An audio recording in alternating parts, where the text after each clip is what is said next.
And welcome everyone to another Smart Money Circle episode. I'm Adam Sarhan. With me today is Jonathan Hirtle, who's the founder and executive chairman at Hirtle Callaghan with approximately $22 billion under management. Jonathan, thank you so much for taking the time and welcome to the Smart Money Circle. It's my pleasure to be here. So, Jonathan, can you please share your story and your journey on founding Hirtle and Callaghan? Well, I had the great good fortune to work at Goldman Sachs right out of the service. So I came out of the service to Goldman, and that was the golden era.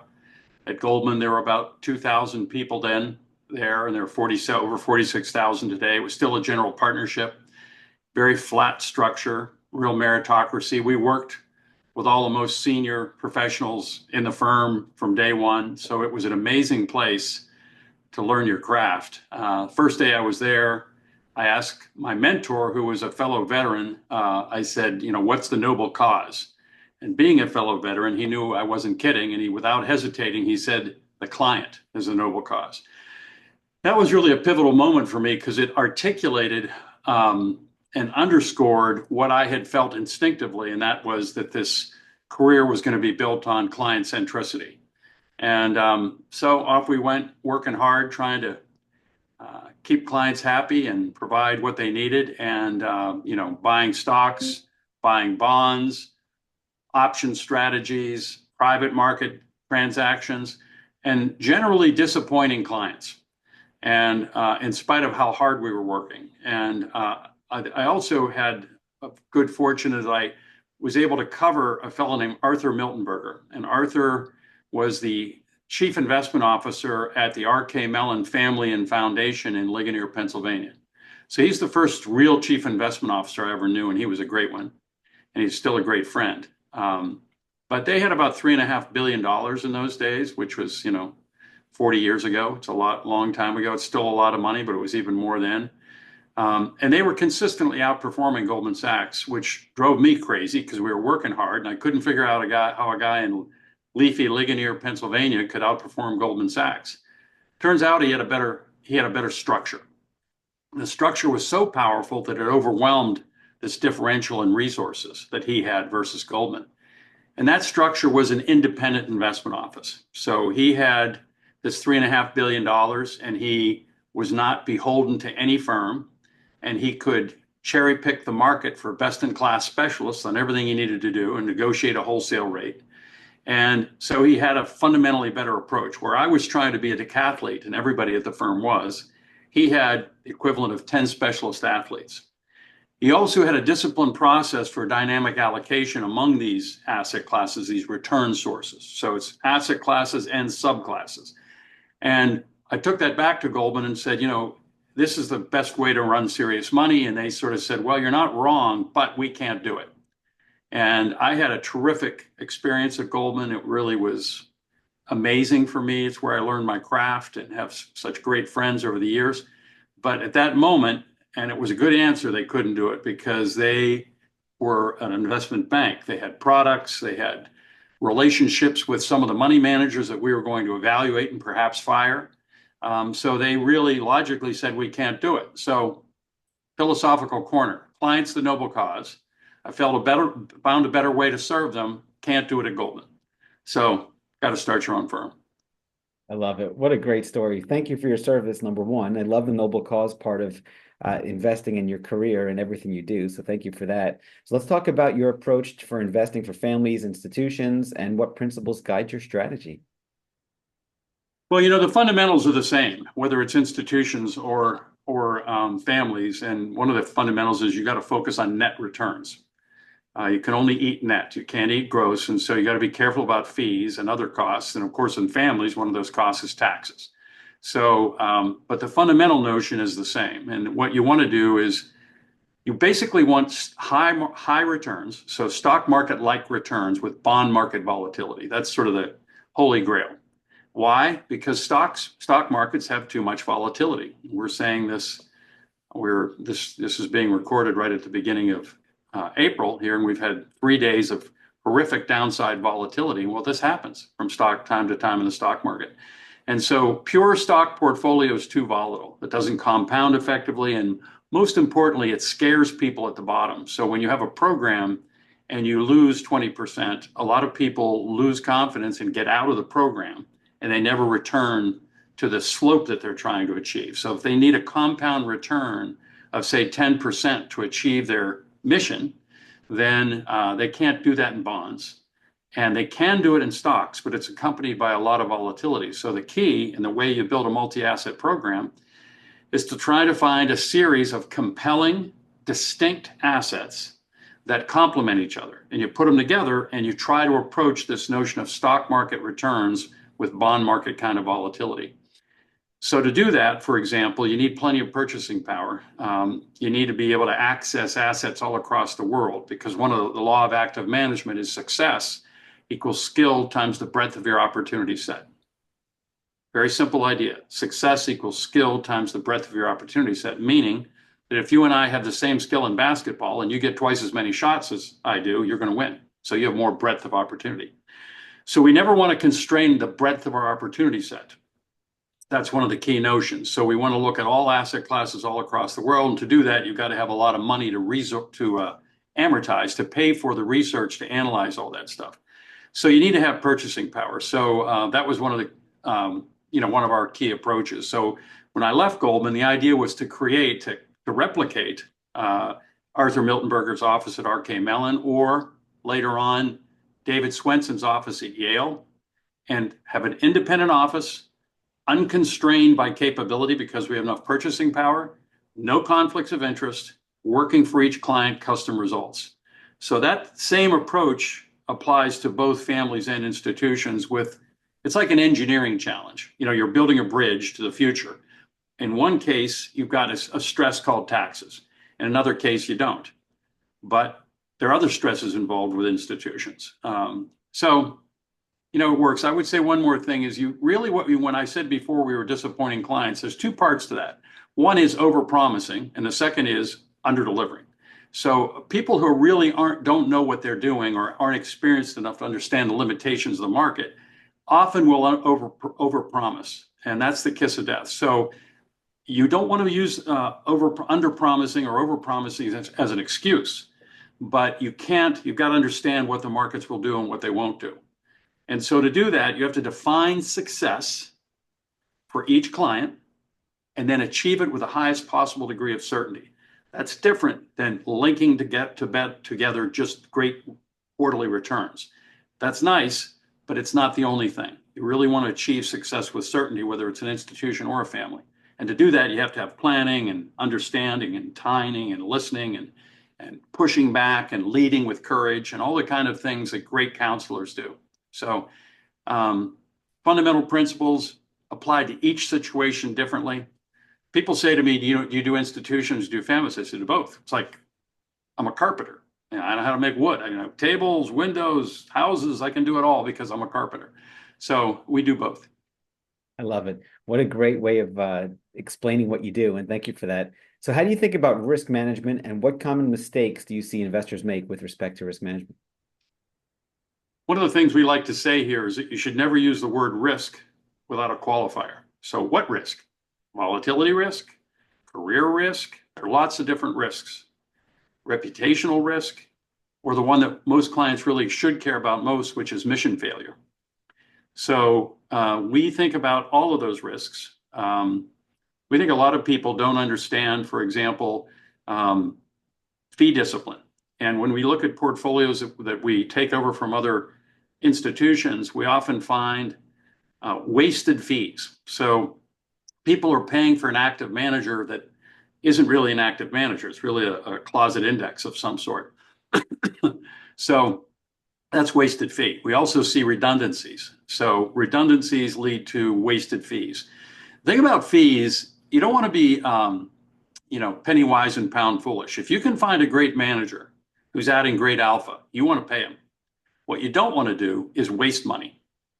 And that's what we see a lot, is people are wasting money. They're paying for active managers who have no alpha capability. So one of the risks is not understanding true alpha, not understanding what the managers do. You end up having redundancies.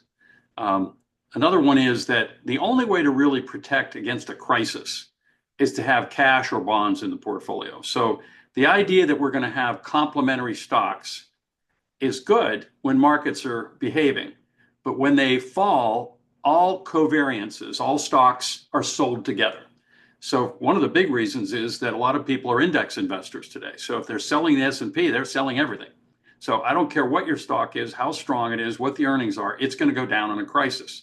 So protecting against a crisis is the function of cash and generally bonds, but certainly cash. That's the most reliable thing you can pick. So that's a risk. You don't want to mix up the idea of day-to-day volatility with a crisis. In a crisis, all those assets that are, they're all going to go down at once.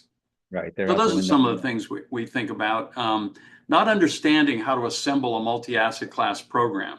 Diversification, skill diversification is key. Poor diversification is overpriced mush. And so people have to understand the difference between skilled and non-skilled diversification. And the final thing I would say is you really have to serve with courage. So we have this whole thing that we call governance alpha. So alpha is the value added from managers, generally above or below, can be negative alpha, above or below the market, whatever index they're running against. Well, there's also governance alpha. What decisions are people making at the top that are going to add or detract from the value of the portfolio? And it's the chief investment officer's job to lead those decisions, not to just follow along, but to lead them. So a chief investment officer is a C-suite executive. And so the leadership key is key. And so all of that comes together, leadership, understanding a multi-asset class portfolio. A lot of times people will look at these multi-asset class and think, gee, you're underperforming in the bond market.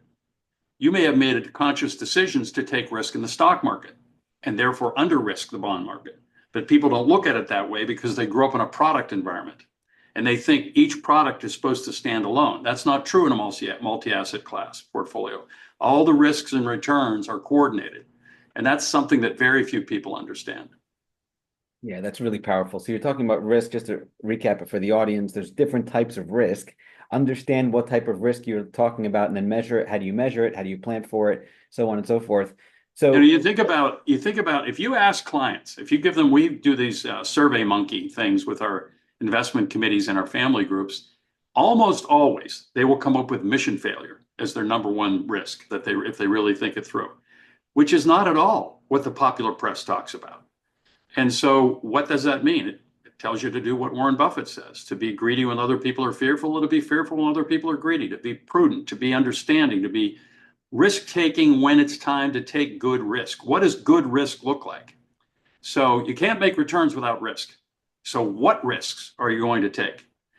And what are you paid for that risk? So there's this stuff's hard. That's why, first of all, it's why I like it, because I think it's ever challenging. And as a trusted advisor, we like to think, wonderful counselor, the wisdom comes from being in the markets. Yep. This is why our firm has always remained focused on markets. Now, we do other things for clients, but we lead with investing. And I believe one of the real reasons I believe that is that a trusted advisor, as a wonderful counselor, you've got what clients really want is wisdom. Clever is good, but wisdom is what makes the difference and it allows you to achieve that success with certainty. I love that. That is really, really, that's next level brilliant. Thank you for sharing that, John. So what are some timeless lessons that have helped shape your perspective over the years that you'd like to share with the audience? Well, my friend Howard Marks always says that there's no asset in the world that's a good investment at any price. So that's a powerful one, right? And what happens in bubbles is that there is always truth in the bubble. There's a reason that the bubble gets going. 35, 40 years ago, I wrote a piece called The Mexican Food Bubble. And the idea was that Mexican food, when I was a kid, and I didn't know anything about it, right? And I never even heard of it. And in the 80s, there was this opportunity where Mexican food became popular, and you had Chi-Chi's and Chili's and all these restaurants that were getting popular. And the story was that it's cheap and tastes great with cold beer.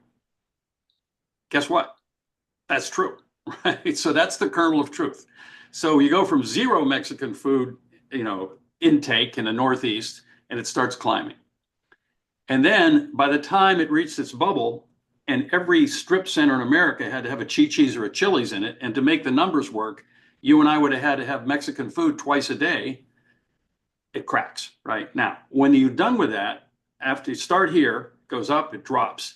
The next level, there is a residual increase in Mexican food consumption that's based on the fact that it's cheap and tastes great with cold beer. That's true.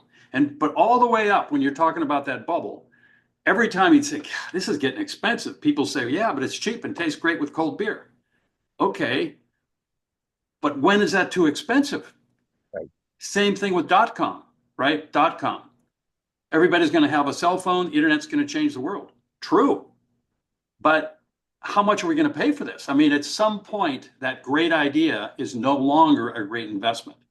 So no asset class in the world is a good price. No asset in the world is a good investment at any price. Conversely, almost no asset in the world is not a good investment at some price. So to me, that's the key. Now, a corollary to that is you got to think about valuation, not value. So, it's so funny because, ask me these lessons and, it's always one thing leads to another. Howard wrote a book called The Most Important Thing, and it has, 10 chapters in it, because he always used to start with the most important thing. And then the next time there's another most important thing. So listening to the market is one of the most important things, and trying to figure out what is noise and what is signal. So, for example, in 2011, the value guys got crushed. Now, they had come out of 2009, out of the great financial crisis, and the value guys looked like geniuses. Coming into 2011, the value signals were telling them to own commodities, own international, all these things that just really did poorly. Why? Because we were in a new era where there was free money and technology was starting to take off. So all the things that you thought should go down are going up. Every day you have to say to yourself, what is the market telling me that I'm not seeing? What am I missing here? What am I missing here? What am I missing here? Now, a lot of times you say nothing. After you go through that process, you got to stick to your guns. This is why it's hard. But you don't ever want to get so dogmatic that you think you know more than the market. The market knows something, and that collective is powerful. There was a great book by a guy from Wharton years ago called, I think it's Super Forecasting. And he talked about one of the analogies in there, one of the metaphors, one of the stories was, there's a county fair and there's a prize ox that's for sale, or that's a lottery. And you have to bet the weight of the prize ox. And whoever bets the weight gets the ox and, the proceeds. So what they found is that it wasn't the butcher the expert who could bet the weight. And it wasn't the grower, it wasn't the farmer who grew the ox who could bet the weight. And it wasn't any of the experts. It was the average of all the bets. So it's the collective wisdom of the market that is your best indication of information. So you want to listen to that. Now, there are times when it goes too far. So when does the wisdom of markets become the madness of crowds? That's a good question. And it's all ongoing, and it's an ongoing discussion, but those are the kind of things you have to have in mind. So think about price, but think about what the market's telling you. Maybe you don't know what the earnings are. This is where you run into, if those earnings are going a lot faster than you think, then you think it's expensive, but it's not expensive because the earnings are going to grow faster than you thought. Yeah. So those are some of the lessons. I mean, the lessons you've learned over, I've been in business over 40 years. It's a long discussion. I've learned a lot, and I have a lot to learn yet. So. I love it, John. So let me just recap for the audience. First off, in my book, I talk about the market speaking and ask, are you listening? So I love that part of it. You said, think about valuation, not value. Am I making sure I understood? Can you please expand? So value, Yeah. Value is it's sort of the old Benjamin Graham approach, buy a dollar's worth of assets for 50 cents. There were fundamentally two types of investing. First of all, our style is that we always believe that all investing is about buying future cash flows. Okay. So we don't own gold. We don't own Bitcoin. Are they good investments? I don't know, but they don't have future cash flows. So that's not what we do. We believe real investing is always about buying those future cash flows. So when you look at those future cash flows, there's two types of investing.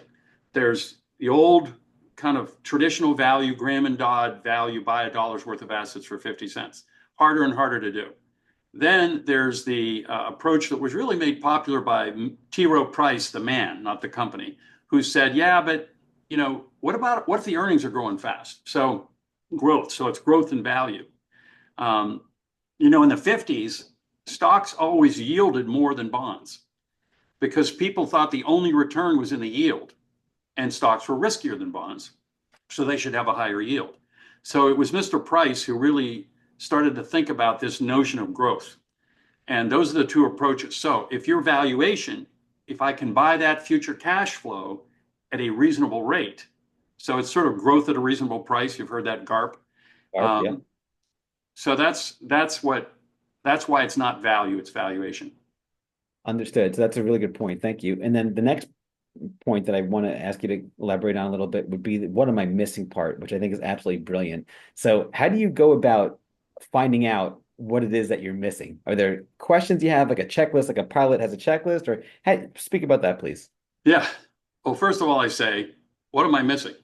Like keep saying it, keep saying it, keep saying it. What am I missing? Be curious. I say to our chief investment officer here, who's terrific, I say to him, what about once a week? I walk in and I say, Brad, are we great investors? And he looks at me and goes, oh, you're killing me. But I said, that's what we're always going to ask, because are we great investors? What are we missing? Is there some part of the team that we haven't seen yet? What about frontier markets? What about private equity? Why is this asset going up so fast? What's going on with that? So you got to live it. You have to, be fascinated by it. Um, and people do business with advisors for three reasons. They like you personally, they trust you, and they think you're going to make money in that order. So you can get this is one of the reasons we like our institutional business. Our business is 50-50, families and institutions. The institutions tend to keep you on your toes because you're dealing with a committee, and somebody on the committee, sort of by interpersonal whatever, is going to come after you with hard questions. So I don't ever want to be caught flat-footed in the market. And the clients who trust us so much, the families in particular, but also institutions, expect us not to get caught flat-footed, and we want to be ahead of that. So you just have to have that burning desire not to disappoint clients and to win. One of our cornerstone cultural ideas is be driven to win, and it's endlessly challenging in the markets. I couldn't agree more. I absolutely love that. That relentless winning is just fantastic. So, what are the other side of this, what are some recurring mistakes you've seen investors make, and how do you learn from them or avoid them, or anywhere you want to go there, please? I mentioned not listening to the market. I also mentioned not having a style that you believe in. Maybe I didn't mention that, but I should have mentioned it. So we have a style and it's articulated. And so in a market like this, that is a lot of turmoil, anytime you're in a situation, whether it's personal or professional, and you're in a situation with turmoil, you fall back on your fundamentals. Always go back to your fundamentals. What are the fundamentals? If you don't have an articulated style, you don't have fundamentals. So you can't be just waving in the breeze. And you can't, this is to me where product shops really fall short, because they're sort of like, well, you can imagine them saying to a client, well, how can I help you today? What do you want? What would you like to purchase? That's different than what a chief investment officer does. A chief investment officer comes in, interviews for a job, says, what's the job? It's like an engineer coming in to build a bridge. And I'm going to be the chief engineer. Yes, yes. And how much authority am I going to have? Okay, here's my style. Here's how I invest. When will I underperform? In this market. When will I outperform? In this market. And what you want to see on that is that there's a consistency to it. So when we pick managers, those are the kinds of questions we ask. And the quickest way to get fired is to not do what you told us you were going to do, not told us what you believe your strong suit is. So a lot of this is a mistake on not understanding the mission. They're not defining success. They don't have a specific discipline plan to pursue it. They haven't thought that through enough. They're dealing with advisors who aren't really equipped for the challenge they're facing. I know this because I lived it in my first years at Goldman. Well-intended, great firm, wrong structure, right? So are you dealing with an organization that has the structure that is suited for your mission? You know, chasing trends, the hot dot. Everybody gets excited. There's the FOMO is huge. Daniel Kahneman, God rest his soul, wrote so beautifully about what all of us have, all of our human tendencies, including him. He said, Right. I'm good at identifying these. I'm not good at stopping them, right? I mean, personally. So recency bias, FOMO, all those kinds of things that we know are destructive. Now, here's a point what happens when you have destructive behavior? What do intelligent people do? They form a support group, right? Let's stop each other. Let's hold hands and not chase returns, right? Let's hold hands and remember about downside. Let's hold hands and have enough courage to buy something that's out of favor, but it's cheap. So following trends, all those things that humans, we all know, we all do, become rampant. The one that I would say, there's a couple of things related to sort of the next generation of investing. If you said to me, what human did the most for the investing public in my lifetime, it would be Jack Bogle, without question, right? So when he created Vanguard, right? So why? Well, I compare Vanguard to like public health. So if you were in a war zone and you said, I have a great idea, let's stop shooting each other and get clean water and sanitation. Everybody go, this is amazing, right? That's Vanguard. I mean, Vanguard said to Wall Street, this is ridiculous. You guys are wasting fees. You're damaging clients. We're going to go first, do no harm. Hippocratic oath. That's going to be our mantra. Well, that is terrific. Now, it's foundational, right? If you said to me, I want a crackerjack dynamite first-class wellness program, of course you need clean water and sanitation and nobody shooting at you. Yes. Then what? So the question is, when do you index and when do you go active? How do you find active managers with true alpha? And people waste money like this. They either waste money or they waste opportunity. And mostly they waste money because the vast majority of active managers in America, if you actually evaluate them well, have no alpha whatsoever, net of fees. That doesn't mean that there aren't some that do. And so you have to, and by the way, that's related to, they have to have real conviction about their portfolio, which means that they're going to have what the consulting industry calls tracking error. How do I have differentiated outcomes if I don't have differentiated behavior? It's nonsensical, right? Right, exactly. Yeah. So I'm going to have a manager. I want a manager. Like in our case, we have indexes and custom indexes where we're paying almost nothing for them and we're managing the general exposures. And then we're finding managers that have high conviction portfolios that we believe from the data and our extensive research seems to represent a sustainable edge. You never know, but you want to say this is worth a try. And that's worked for us over time. So rather than having a bunch of active managers, when you push them together, they're just an overpriced index. We want indexing, which is that foundational public health, got to have it. And then the wellness program on top of that, which is access to managers that have true alpha and markets that are inefficient where managers are more likely to be able to add value. So that whole approach, you were saying, what do people do wrong? Overpay for mush, don't understand true alpha, chase markets. That's why you need a CIO, in my opinion. You need a C-suite executive that comes in and says, okay, wait a second, I've been through this a lot. And the other thing you need, which maybe it comes up on another question, is you need a team. You can't do this on your own. I'll stop there. I love that. Okay, so I have lots of questions for you.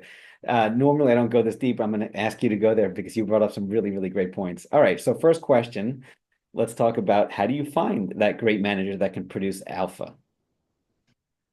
Well, I mean, first of all, you got to you spend a lot. You got to kiss a lot of frogs, right? But you have to have a discipline, and you want to be a welcoming environment. You want to say, look, when you're in town, come and see us.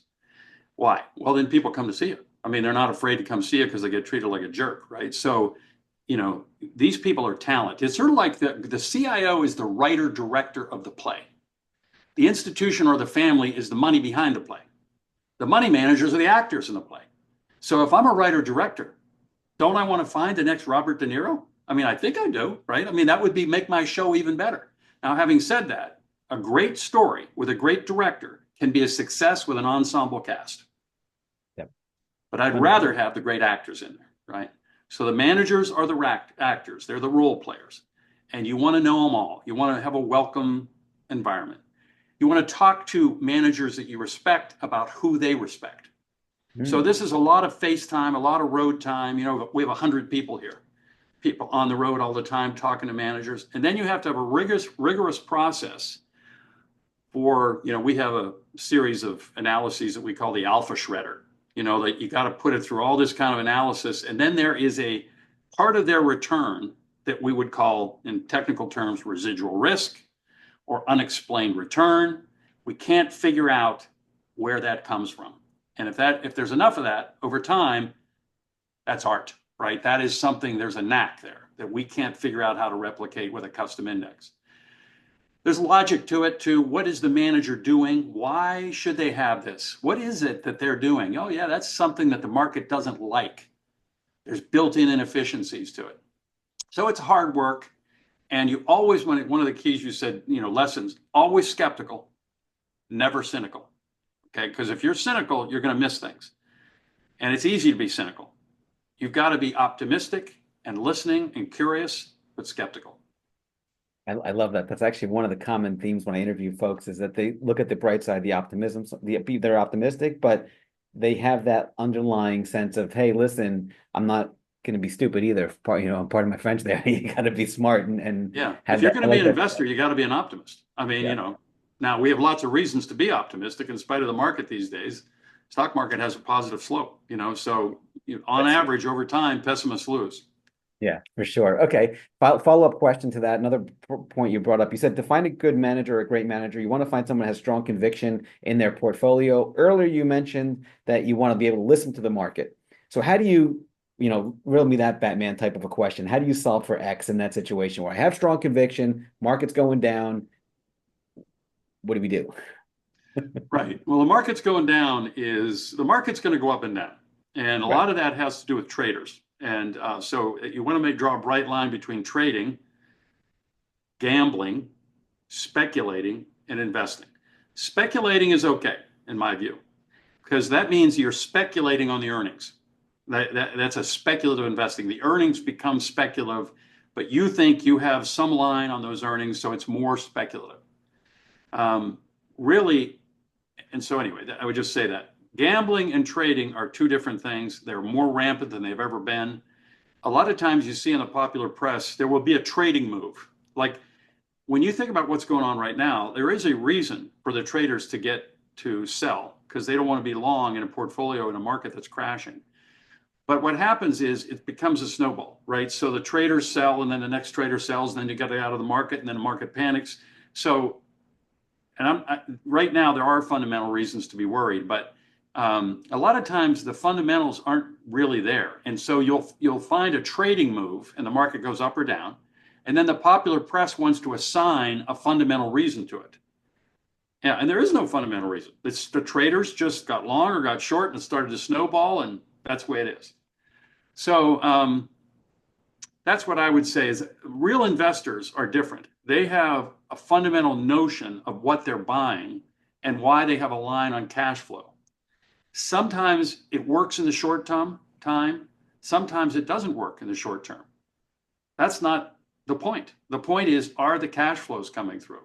So if they have that ability, and really when you think about the market being so volatile and so opinionated and oftentimes, sometimes irrational, that creates an opportunity for fundamental investors.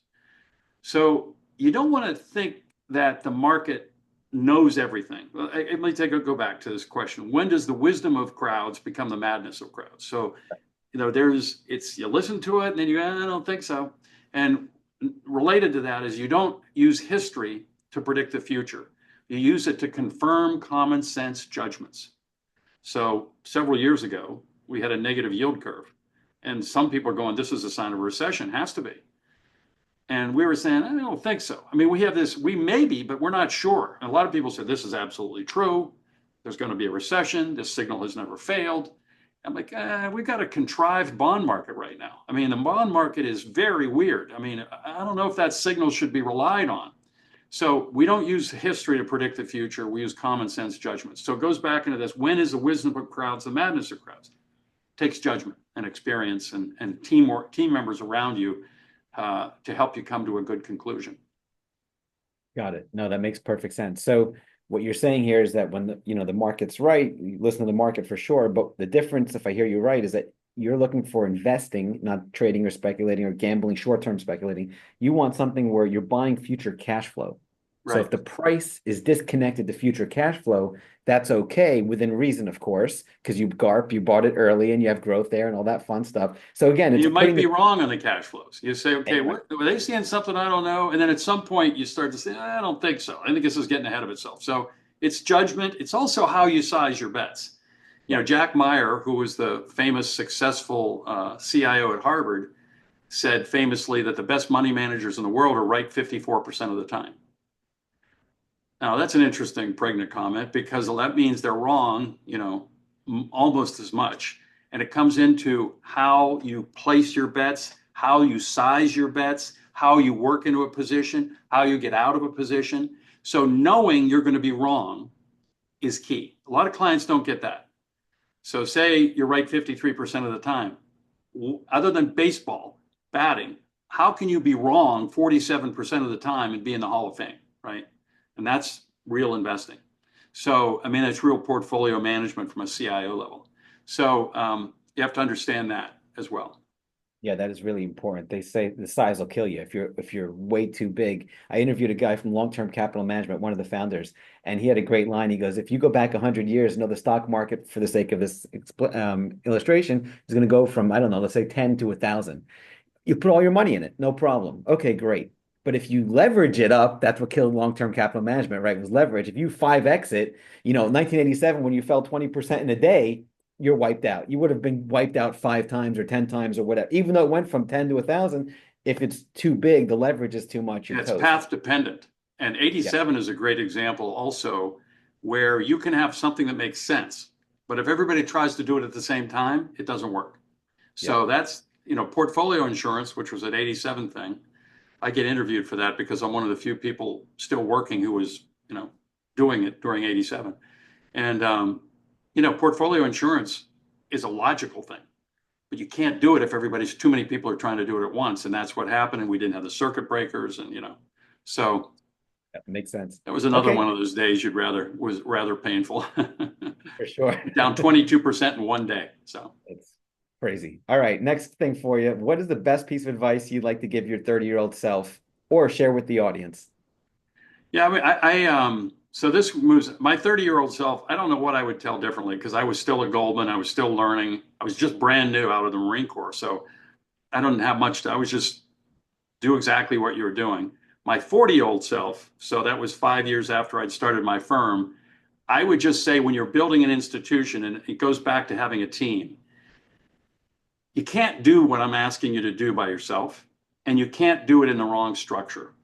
So our job is to build a lasting institution that takes all this wisdom that we've accumulated for 40 years and access and power and delivers it custom to each client, families and institutions, so that they have the advantages that R.K. Mellon has or that Yale has, this notion of a powerful independent office.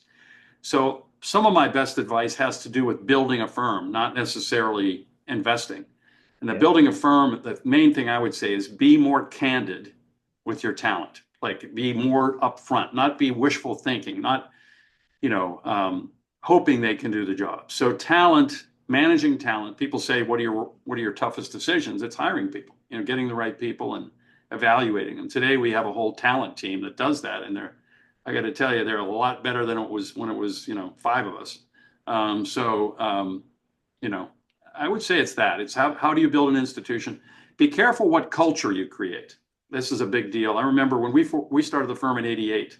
So the Japanese miracle was in full bloom. Yeah. Pebble Beach golf course was sold to the Japanese. Apparently, the Japanese Imperial Palace, from a real estate standpoint, was worth more than the state of California. I mean, Oh my goodness. it Wow. was something, right? And I remember at the same time is when Shogun came out, the book that has recently been remade into a miniseries. And I was thinking, there are actually aspects of Japanese medieval culture that are still available, still present in today. So I think you got to be careful what culture you create because cultures are hard to change. So that would be the other thing about founding a firm. I And then love the that. other thing is if you don't want to go through the money and the heartache of building a firm, find the right firm and join them. If you are client centric, and this is the key thing at this firm, not just a little client centric, everybody's a little client centric because it helps them with their business. But if you believe that your noble cause is to serve clients and you want to do it the best possible way, you got to find the right partner. And so those are pieces of advice I would give. I love that. And then do you have a single best piece of advice that you'd like to share with the audience? It's nothing novel. It's the most important thing in your life is the people you associate with. You have three assets: people, capital, and reputation. And of the three, reputation is by far the most important. The other two can be replaced. Reputation takes a lifetime to build, and you can destroy it in an hour. So, be patient, be a professional. I love Jack Bogle's book called Enough. He wrote a lot of books, but one of them was called Enough, and it was about the idea that, there was the story opens up where two authors, so I'm trying to think who they are right now. One, the guy that wrote Catch 22, Joseph Bonnie. Wambaugh or Joseph Heller. The two, Heller and Wambaugh, were at a party on Block Island. This was in the heyday of hedge funds. And one turned to the other and said, the guy that's throwing this party made more money last year than you have in your whole career in all your books. And the other guy turned to the other guy and said, yeah, but I have something he'll never have. He said, what's that? He said, enough, right? So isn't the esteem of your clients and your colleagues and a good living enough? I give you a standing ovation on that one. It's a great, I know what you're talking about from the book. It's fantastic. It's absolutely brilliant. Well, Jonathan, thank you so much for taking the time. This has been fantastic. Congrats on the success. And hopefully we'll have you on again soon. My pleasure. Thank you very much.